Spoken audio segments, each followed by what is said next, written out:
I do very much like the arrows. I mean, you can see here that the arrows are just absolutely pelting us, and I don't really like being pelted by arrows, don't get me wrong, but I do like the sight of them going into our going into our allies, going into our opponents. Yes, I would like them to go into our opponents, actually. Thank you very much. So where's my bowmen? There they are.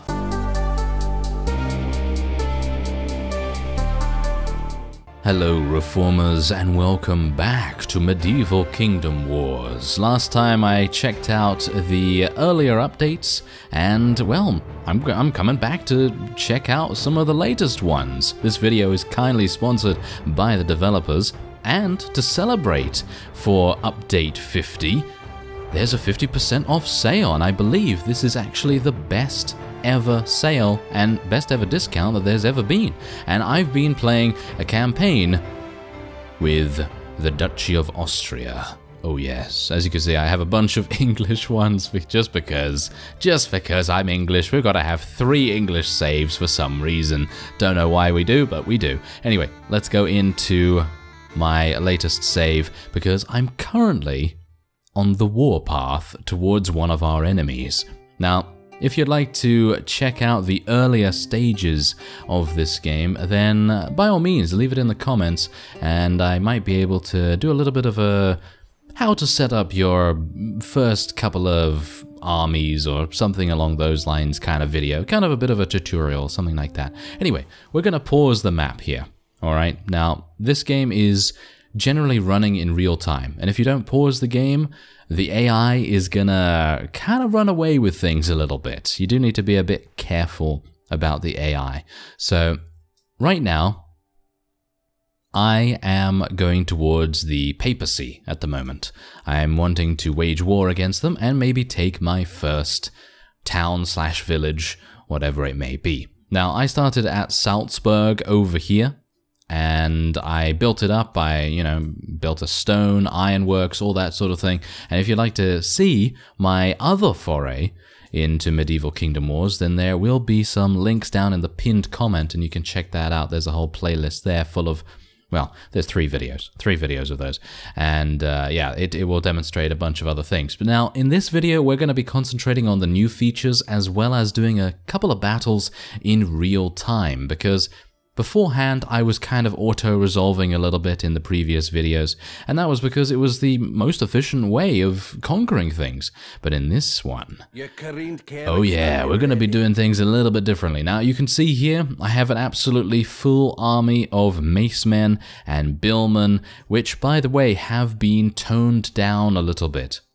Because previously, the macemen and the billmen were pretty strong, and so the developers have decided to kind of bring them back a little bit and make them a little bit less powerful. And that's absolutely fine, no problem at all there. Now, as you can see, some of our forces have already leveled up to the next rank, because I was actually in a battle with an army from Nice over here, or shall we say Nice? No, let's say Nice, yes. Anyway, we're going to go over to this village here, and I think we're going to tackle them. As you can see, they really don't have anything that can really defend. I mean, they have some pigs, so I suppose we might have a bit of trouble with those. No, I'm just kidding. Anyway, there is a diplomacy system now. That is one of the new features in the game. So if we were to go into the diplomacy screen right here, you can take a look at the various lords and indeed vassals that each faction has. So for example, if we were to click on Kingdom of England, you can actually see all of the lords there. And if we were to click on Kingdom of Scotland, you can see the exact same. Now, what you can do is we have a diplomatic relation right now of -8 with the Kingdom of Scotland, which is not very good. It's okay, it's not too bad, but you can send a gift. You can send a gift of silver in an attempt to improve diplomatic relations. And I've done this, actually, once before. Not to this guy, of course. I actually sent it to... Who did I send it to now? I think I sent it to one of the people nearby to us. As you can see, the doves are indicative of peacetime. So basically we're at peace with the Venetians and the Bohemians and, obviously ourselves, but yeah, and the Portuguese. But we are kind of at war against the Kingdom of Aragon here, as well as the papacy. The papacy is not a big fan of us whatsoever. As you can see, they are at war with Ireland and us. So we are going to be attempting to take some of their stuff. Yes, that's what we're going to try and do. Now you can see here that yes, the Kingdom of Aragon is technically at war with us, kind of, but you can kind of see that they're on the fence a little bit. They're a bit neutral-esque, and everyone else is kind of peaceful. So yeah, it's basically just the papacy that we really want to fight. So you can see here, we're technically at war against Aragon, but you know what I mean. Anyway, these fellows are our lords, as well as me, of course. I have a renown of 0, I haven't really done too much, and I have a standing of 35. Now, I think I sent a gift to, I think, one of these guys. Yes, I think Grand Duke Frederick. I thought that I would, make a pretty decent, shall we say, speech to him and gain some standing. And we actually did gain 10 standing with him. So I can only assume that this is going to give you some kind of benefit later down the line. Obviously, at the moment, I'm not too far into the game. I do not have too much money. But maybe if I'm able to play a little bit off screen between this episode and the next one, then maybe I'll be able to show you a little bit more in depth. But you can otherwise see here that there's also hostile intrigue. You can use silver to spread gossip and misinformation in an attempt to sabotage diplomatic relations. So, if you are indeed wanting to, let's say, attack various villages and towns and things like that, and your faction is attempting to make peace, then maybe you could sabotage diplomatic relations and have it go from there. Now, there is also an updated trade screen. Let's just resume gameplay here as we make our way over there. And there is also an updated trade screen, as I say.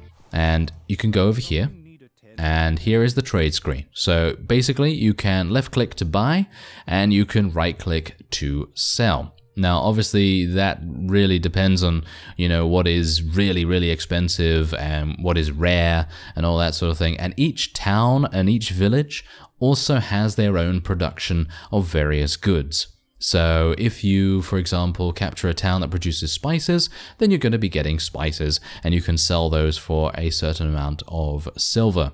But in general, personally, I would say that the sale prices are a little bit too low for me to be like, oh yes, I'm certainly going to sell that. I'd much rather spend spices upgrading our economy, for example. So, like this, equine husbandry, that would give me various application research in barns. And that's fantastic. Barns are one of the best things that you can get in the first initial town that you're given, and maybe in the ones that you're able to capture as well.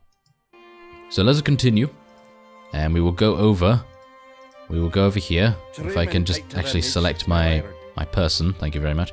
And we're going to be attacking that town. Now, I'm not entirely sure. Who's that? Who is that over there? He's from Florence. Right. Well, that shouldn't be too bad. I don't see Florence anywhere nearby, so they must have traveled pretty far distance.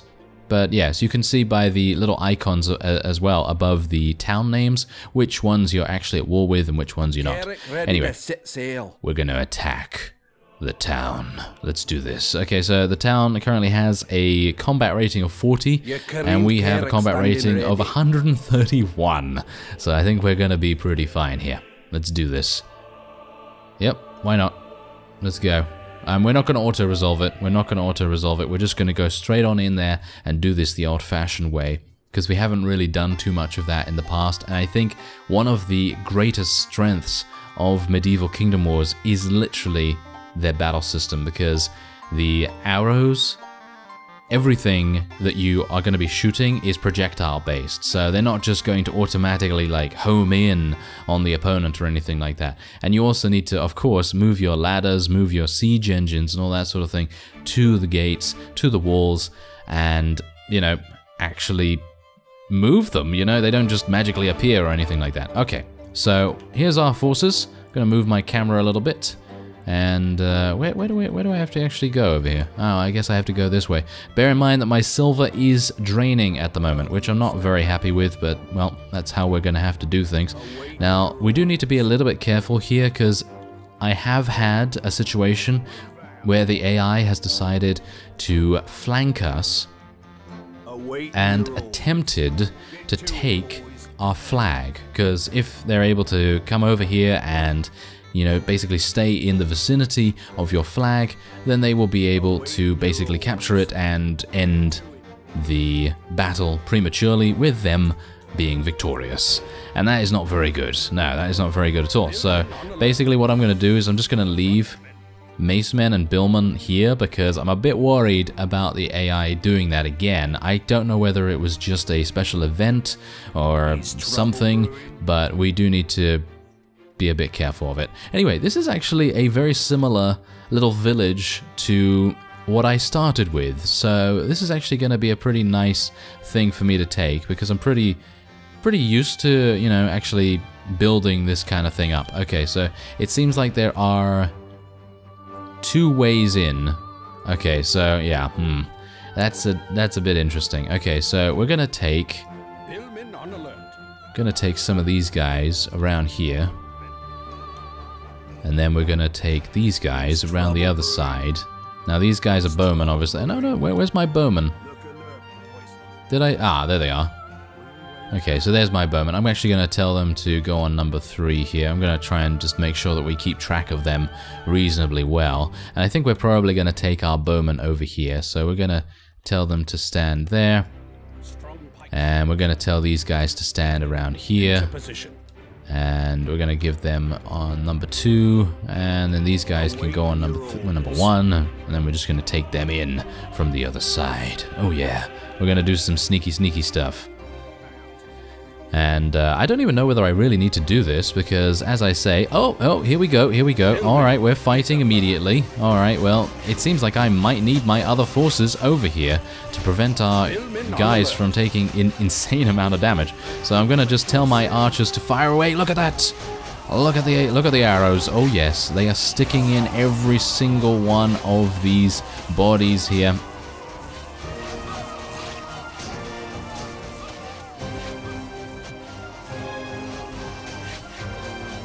Oh yeah, that is that's really nice. Strong pikes here, sir. Okay, one of my macemen groups is taking a little bit too much damage for my liking, so it seems like we're gonna go straight in through the front.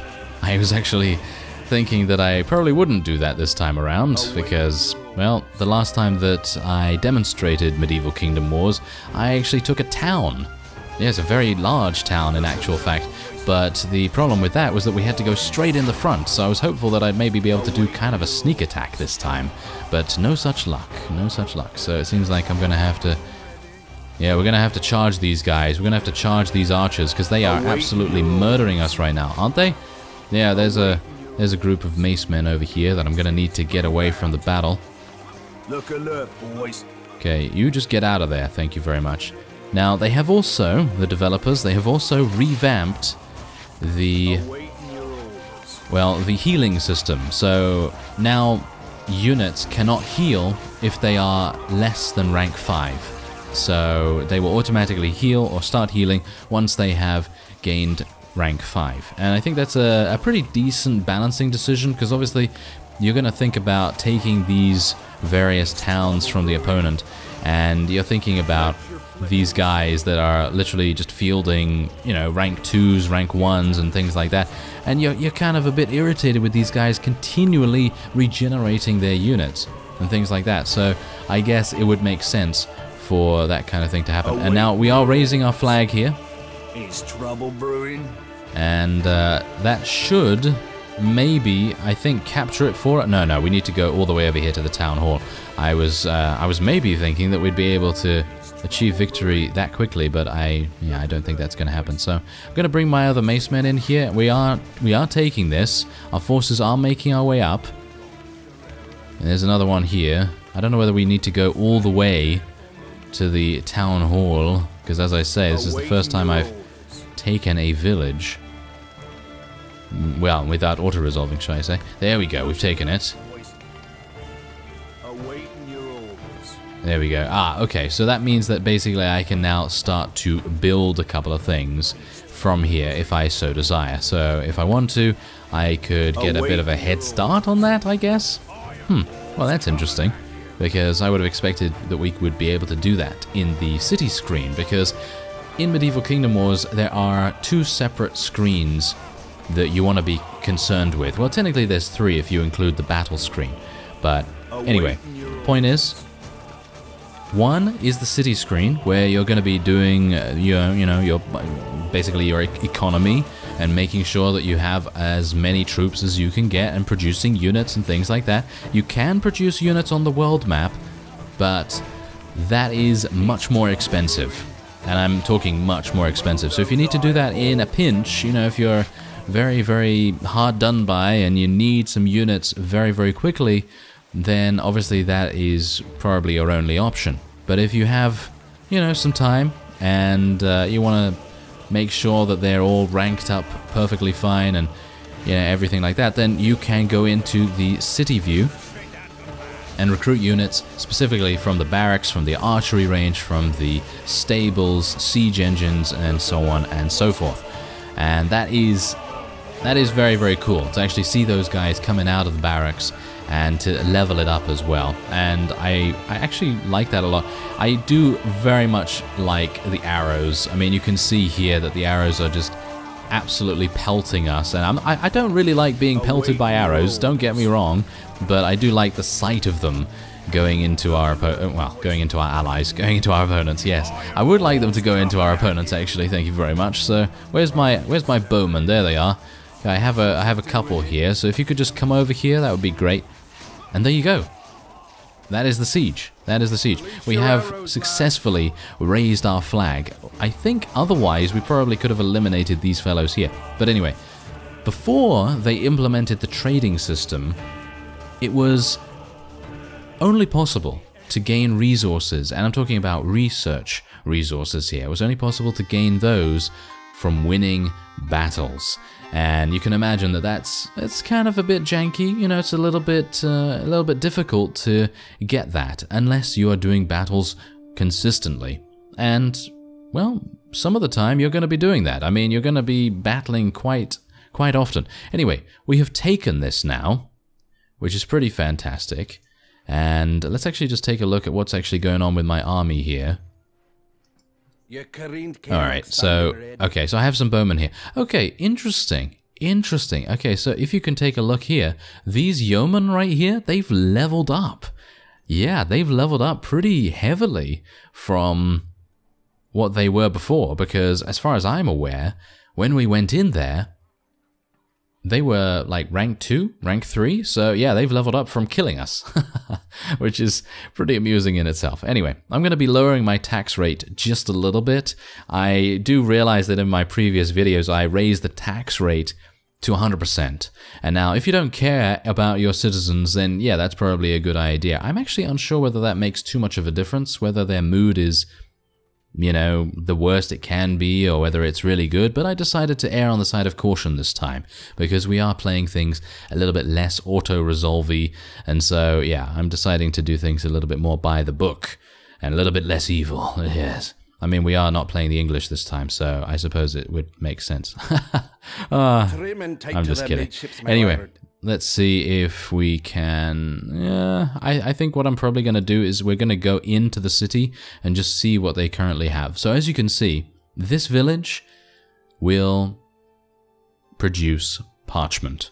So if you need parchment for your research, then that is the way to go. So as you can see here, I have 2 parchment right now, and I can sell them for 130 per piece, or I can buy it for 370, which is very, very expensive. Anyway, what I need right now is I actually need this. I need this right here, but I cannot afford it. As you can see, I cannot afford it right now. So what I need are, wow, okay, that is very expensive. I'm going to need 485 per one of tools. I need 4 tools to be able to do this.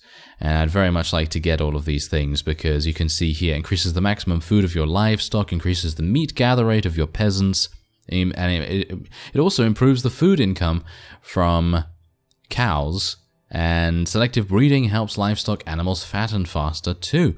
So all of these things are going to be so useful in the early game. And obviously what you want to do is you want to try and get your market unlocked. And this is the market right here, because that is going to enable you to basically produce as much food as you want, and then you don't really need to deal with wood or anything like that, because you can buy the wood from the marketplace. So yeah, that's basically a different strategy than what I've done so far. But anyway, I actually don't need any of these. I don't need any wax. Okay, so that's fantastic. So the only thing I actually do need are tools.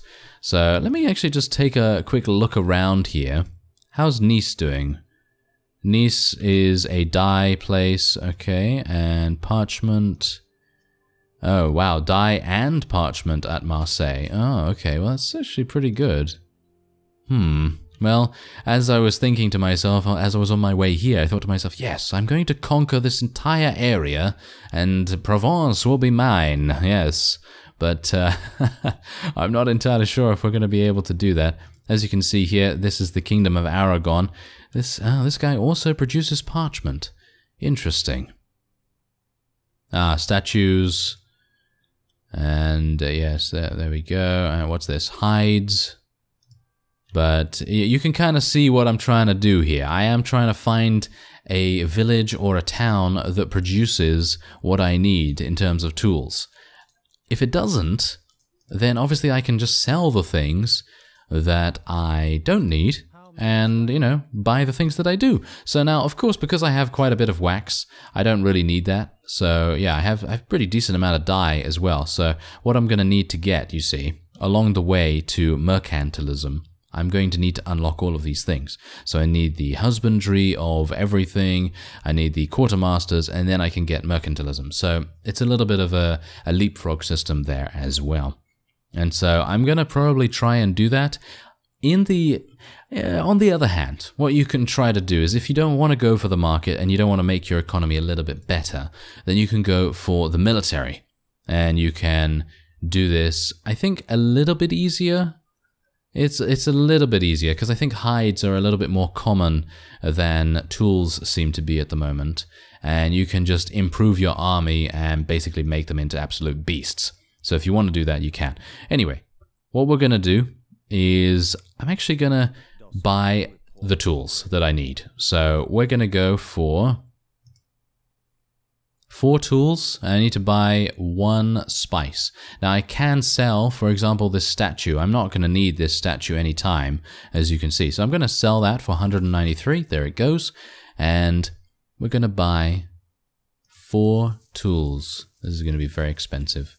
Very expensive. And we'll buy 1 spice. And now, as you can see, there's a little check mark next to this. So we can actually afford it.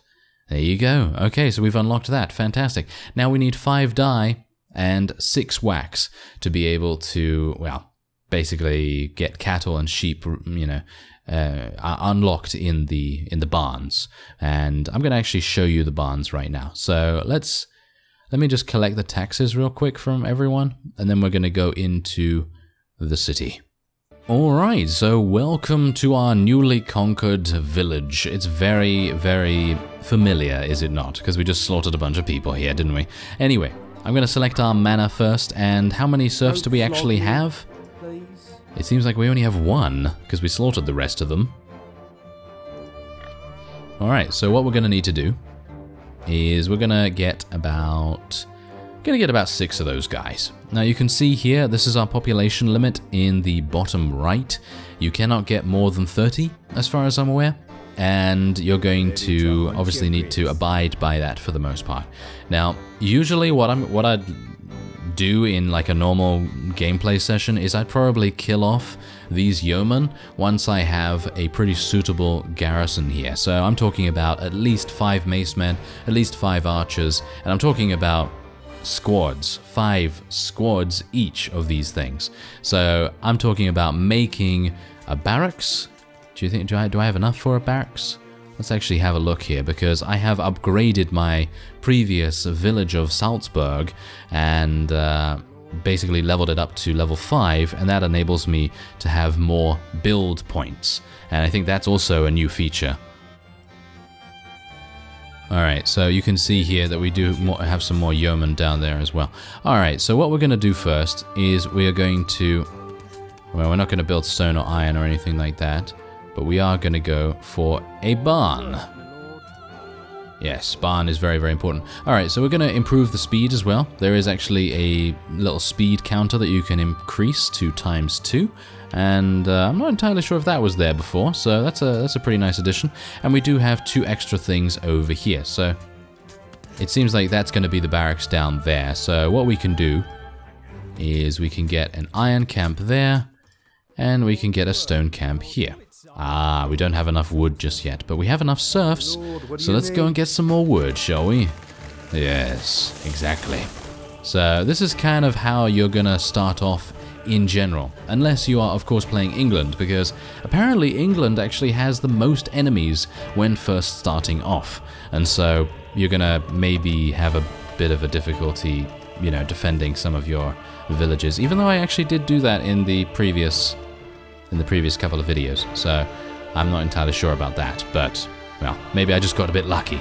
Anyway, we're going to be upgrading the building level now, and we're going to be upgrading this to level 5 as soon as possible, because iron is going to be required for many of our forces. Alright, so I unfortunately still do not have enough wood to be able to build the... Is it the stone camp that I need? Yeah, I need 550 for that. But as you can see, just see how fast these guys actually are. Oh yeah, and also, we probably want to use our horse cart.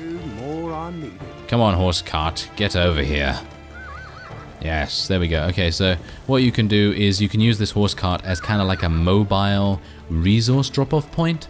So if you have your guys like running over here, for example, then you can put the horse cart here and then they'll run to that instead of running all the way back to the manor. So it's a little bit easier. Alright, so we have a huge amount of wood right now, so let's go for the stone camp, and we're going to be upgrading that as well.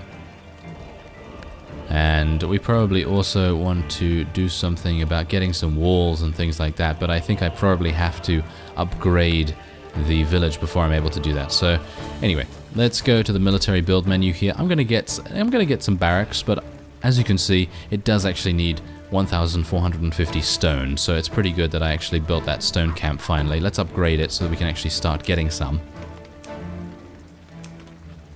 There we go. Alright, that seems pretty good to me. And now the barn. Yes, the barn is actually very important, of course, because we are going to need food. So let's train some pigs. And you can get some chickens as well, but in general, pigs do seem to be the best because they also give you some, well, they give you some money passively as well, I believe.